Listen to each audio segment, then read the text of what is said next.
नमस्ते, good morning साथीहरू। आज पनि नयाँ भिडियो लिएर आएको छु। आजको भिडियो मेरो मर्निङ रुटिन भनेर।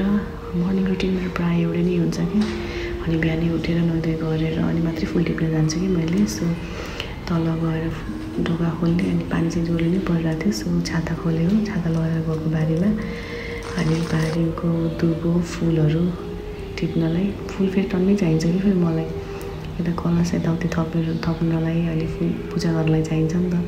सो फुलहरू एकदमै चाहिन्छ मलाई। सो बारीमा भएको फुलहरू टिप्छु अनि अपराजिता मेरो लगभग सकिन लाग्यो कि फुलेर। सो जति पनि छ त्यति टिपेर राखेको। आज त चियोस् कस्तो पानी परेर शीतल भएको छ कि, नत्र त कस्तो गर्मी हुने कि है। धनुबारीमा त एकदमै गर्मी छ नि त। आज चाहिँ चियोस् अलि भए पनि शीतल भएको छ कि, हावा पनि चलिरहेको छ कि बेला बेला। सो अलि आज मौसम चाहिँ अलिक ठिक छ। सो यता मैले फुल टिपेर अनि यता यो चाहिँ सुन्तला कलरको फुल टिपेको, यता पहेँलो अनि अलिकति म्यारीगोल्ड अनि फुलहरू टिपिसकेपछि म धुने गर्छु नि। सो यता धोइरहेको हो अनि यहाँ चाहिँ सदाबहारको फुलहरू एउटा दुईवटा राखौँ भनेर टिप्न गएको।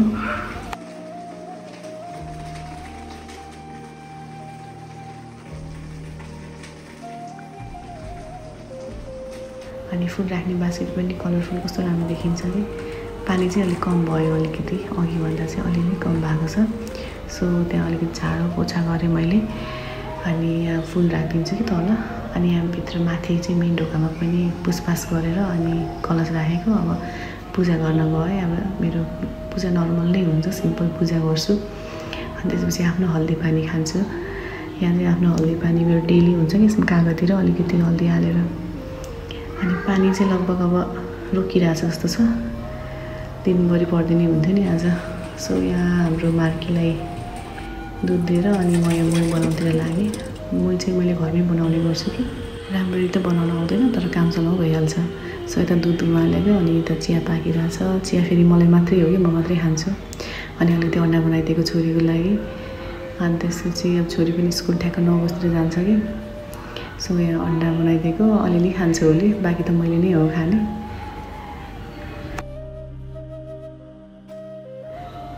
अनि यता चाहिँ भात बसालेको। त्यसपछि यहाँ मही फिटेर यसमा नुहाउने कतिको निस्किन्छ भनेर निकालिरहेको छु। धेरै पनि जान्दिनँ नुहाउने निकाल्नु। अब अलिअलि चाहिँ निस्केको छ, लगभग थोरै भए पनि यति जति चाहिँ निस्क्यो। अनि यो नुहाउने जम्मा गरेर अनि घिउ घरमै बनाउँछौँ कि, थोरै भए पनि अब अर्ग्यानिक ठिक हुन्छ भनेर। यता चाहिँ मेरो मही पनि रेडी भयो खानालाई। मही फेरि मेरो बुढालाई एकदमै मनपर्छ कि। खासै राम्रो त बनाउनु आउँदैन तर अब काम चलाउ भइहाल्छ। हाम्रो मम्मीलाई हो कि राम्रोसँग बनाउनु आउने, उहाँले नै मिठो बनाइदिन्छ। अब यता चाहिँ हाम्रो ब्रेकफास्ट रेडी भयो। यो छोरी र मैले हो खाने। यता सिटी पनि लागिसक्यो, भात लगभग पाकिसक्यो। अब छोरीलाई स्कुल पुर्याएर मात्रै खाना खानुहुन्छ कि हस्बेन्डले, अनि अफिस जानुहुन्छ। यो बाटोमा चाहिँ अलिअलि सिमसिम पानी परिरहेको थियो अनि यो बाटो कस्तो मजाले आँप पनि पहेँलो भएको कि। ल साथीहरू, आजलाई यति। लाइक, सेयर, सब्सक्राइब गरिदिनु होला। हस् त, धन्यवाद।